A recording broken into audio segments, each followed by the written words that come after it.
Beautiful day, y'all. This is Julie, Mama Jules Marshall, and this is Mama's Farm Living Sober.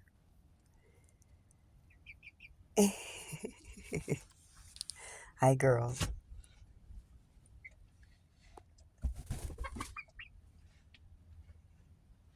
Is it playtime?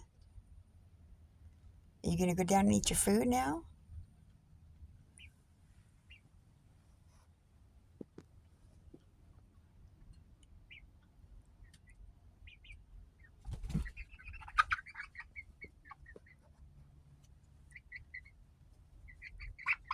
Oh!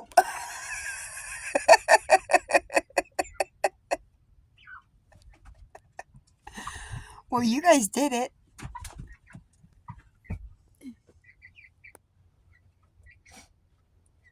Is she coming back up? You coming back up? Well, come on. Oh, get up here.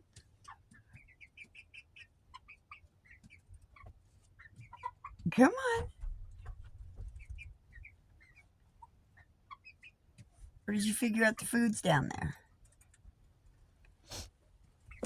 Ah, she figured out the food's down there. Well, go on, get down there and eat. Go eat your food. Go on, go get your food. You gonna stay up here and play with Mama? You're gonna go get your food.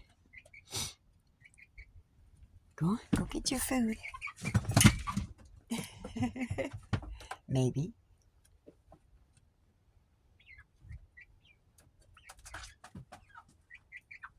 Well, what are you girls gonna do?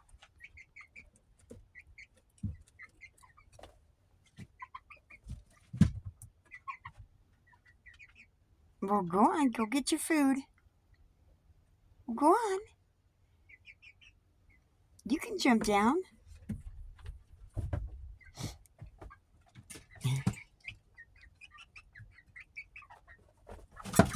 Oh, good girl. Oh, good girls. Okay. You on poop alert? There's one. Okay. Oh, down there. Keep going. There it is. Okay. Well, good morning, y'all. So, let's see. I'll put this on the tripod.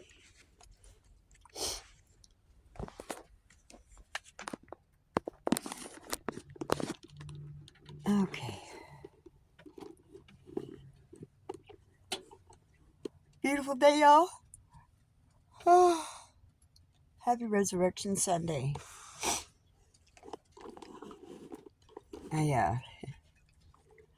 I must say this. The omission of Easter in the Christian community is wonderful because Easter is pagan. It's Ishtar. That's how it's pronounced. Ishtar. And it's pagan, y'all. It's pagan. It's Resurrection Sunday. And I know for a fact that God's elated that we're changing this shit. We are wrapped up too much in pagan stuff. It's been too distorted, too fucked up, you know? I'm telling y'all, and that is not a bad word. It's not. Perfect. In the context that it's used today is a terrible word. Terrible. Terrible word. Why? Why? Because there's only three things. There's only one thing that is perfect, and that's God, Jesus, and the Holy Spirit. The Holy Trinity. That is the only thing that is perfect. So, to me, the P word is a curse word. It's terrible. It's terrible. So, I try not to say it. I try really hard not to say it. I don't like it. But I'll say fuck all day long. So, fuck Easter. Because it is pagan. It's pagan, y'all. It's Resurrection Sunday. And that's the way it is. So, oh, look at the birdies eating. Oh, yay. Oh, yes, I'm just waking up. Not really. I've been awake since pre-dawn. About 30 minutes before sunrise, the birds get up and start coming up and saying good morning. And we have a little morning rest here, and then they get moving again, and they get cleaning and stuff. I love it. I will say this.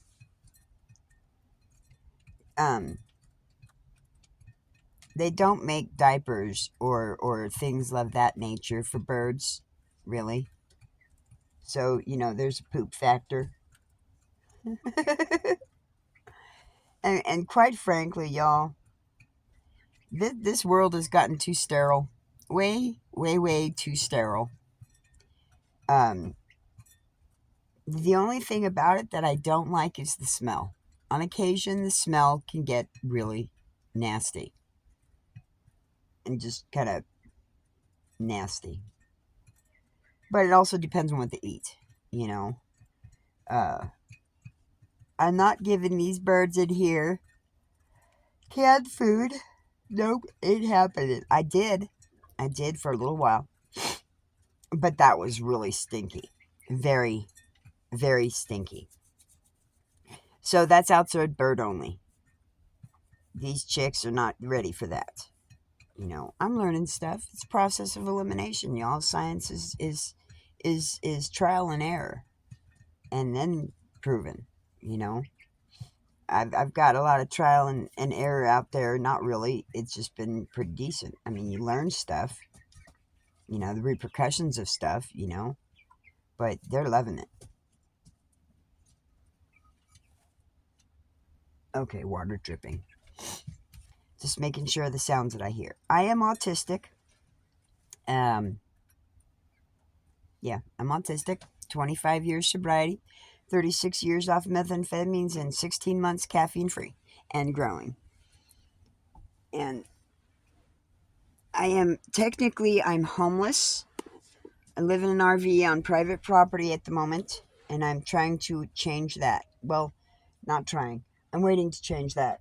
I do not believe that God's intention is for me to stay here this whole time. We have dreams, aspirations, things that we want to do in life, and it's what we do with that time and our resources to do that.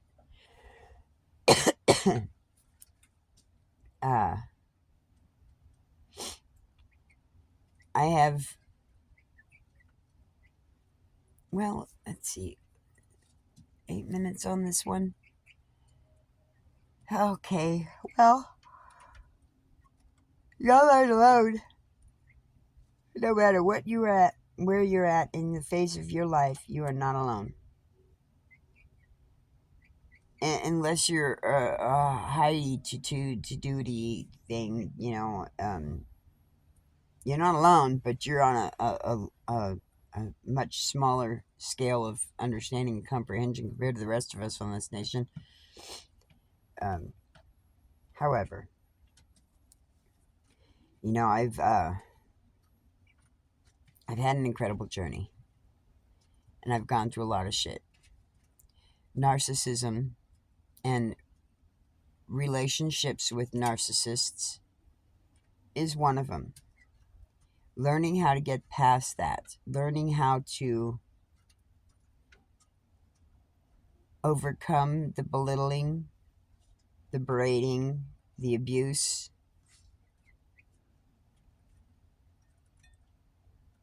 You stay in God's love. You don't become a doormat. You don't let them walk all over you. However, in understanding what you take and what is yours and what is not yours to take makes a huge difference. I can't remember the name of it, the guy, but there's a gentleman out there that talks about narcissists and relationships and how to move past them. If I find him again, and I'll try to link it in a comment if it'll let me do that. So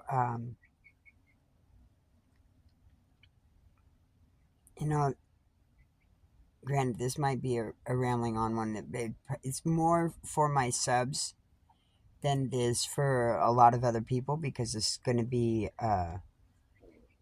just random. It's very random. But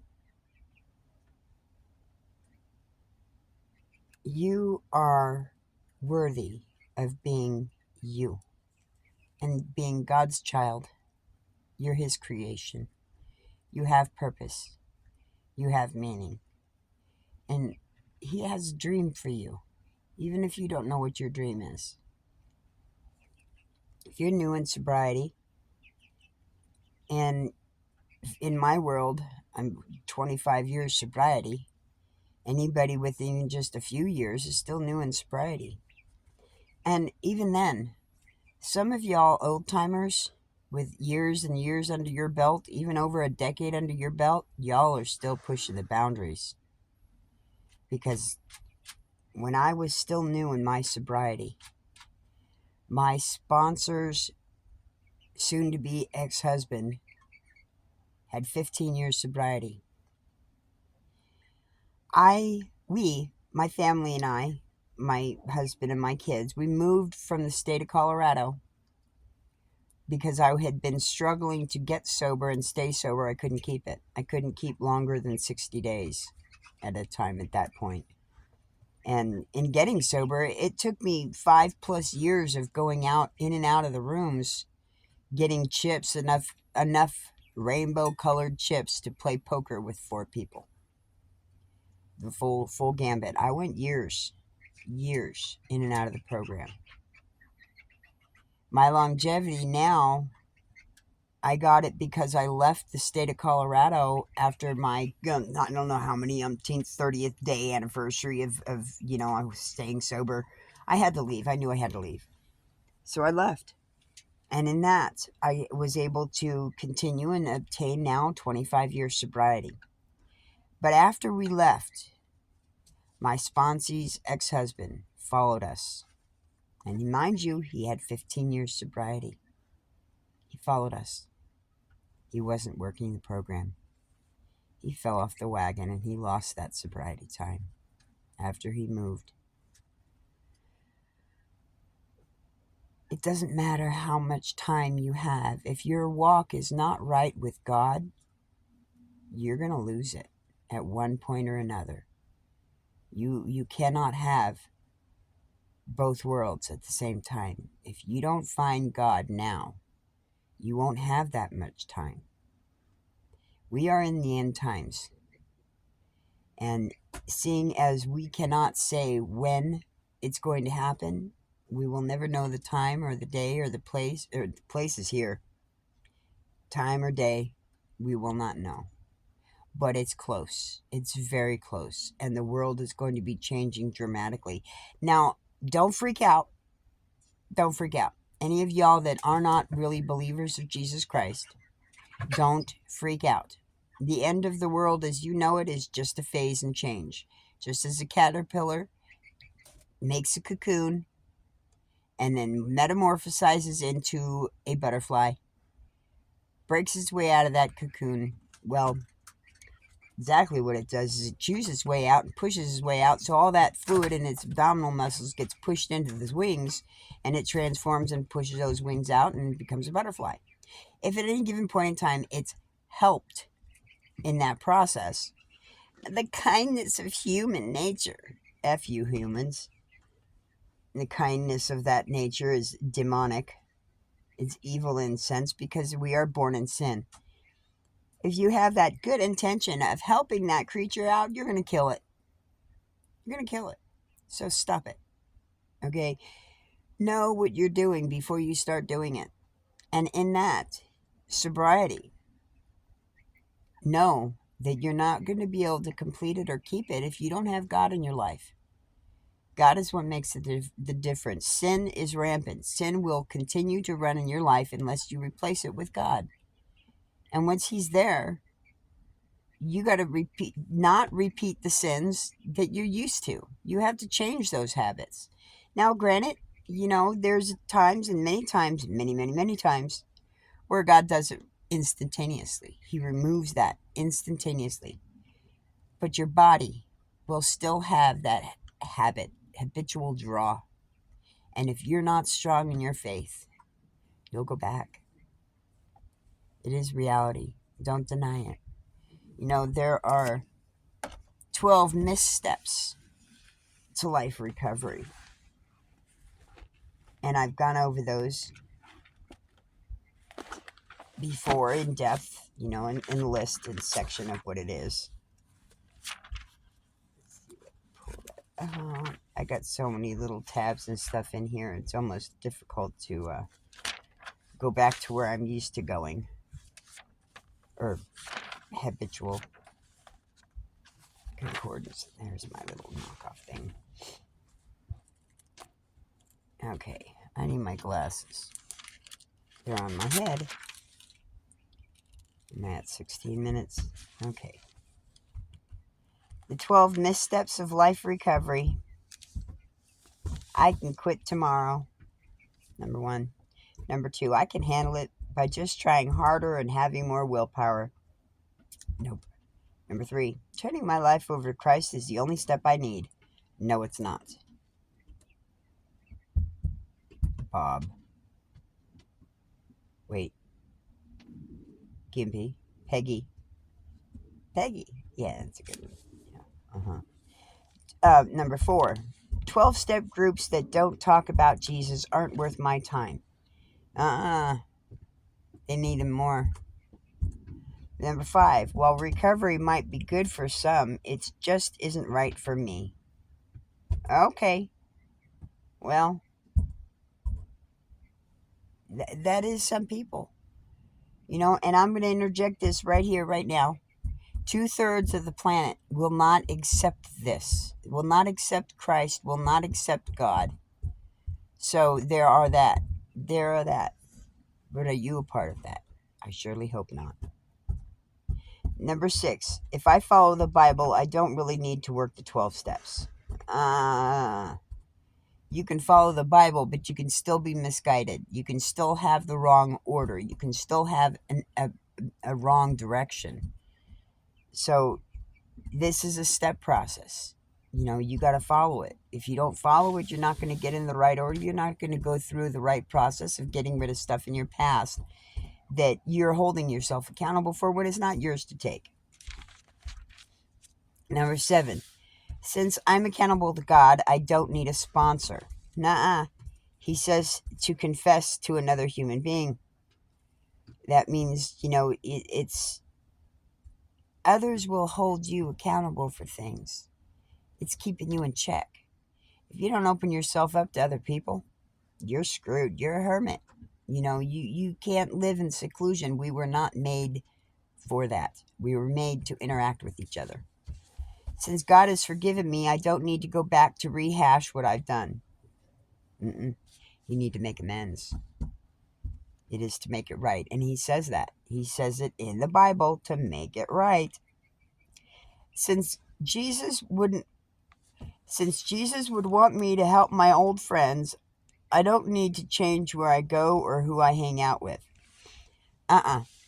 Again, there are 2/3 of the planet that are not going to accept him. So, and I'm going to interject a little bit of a pause here on this one. There are 4 types of people. Ones that will always love you and never change. Ones that love you but will learn not to like you. Ones that don't like you but will learn to love you. And the ones that will never love you at all, they'll always hate you. Period. 4 groups of people. Where are you going to spend your energy? Are you going to try to convince that one that's always going to hate you to like you and it's never going to change? Or are you going to work on the ones that do or might? You'll know. You'll know. But don't put so much energy and effort into ones that don't like you, because you don't know if they're necessarily going to change. But the one that might change simply because they see how you interact with the others. That's how they change, leading by example. Okay, number 10. Though I can forgive most things, some things are just beyond forgiveness. You're beyond forgiveness. God forgave you. God forgave you. So why shouldn't you forgive others? Why shouldn't you forgive some of the other things? If God can forgive, you can forgive if you choose to. Narrow-mindedness. Number 11. Since I'm involved in recovery, I don't need additional counseling or medication.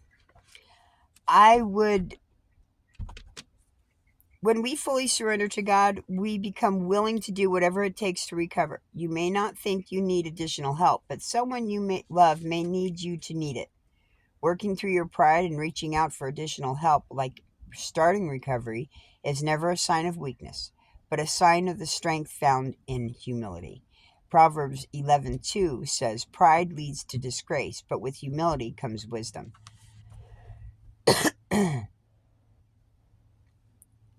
There are a lot of people out there that are smarter than you. A lot of people, because you are not a genius. You're still living in it. So you cannot rely on the things that are stuck in your stinking thinking brain, because there's a lot of other people out there that know more. And if you don't open your mouth and talk, you're never going to find out. Number 12. After making good progress in my recovery, I can start using again in moderation. Oh, fuck no. As a dog returns to its vomit, so will a fool return to its foolishness. Proverbs 26:11. Uh-uh. You're forgiven. Don't return to your sin. Don't go eat that vomit. With that, y'all, I'm done. Happy Resurrection Day. You have a beautiful day. Celebrate the love that God has given us, and the braveness and courage and everything that Christ did to come here and to prove us inadequate and Him perfect, because that's what He is. Y'all have a beautiful day. Happy Resurrection Day. Go out there and give somebody a hug. Go correct some people. Seriously, go correct some people. That'll piss them all off. Well, piss a lot of people off. And then you'll know who's real and who's not, because it's not Happy Easter in our world. It's Happy Resurrection Day. Y'all have a beautiful one. Take care. God bless. Bye.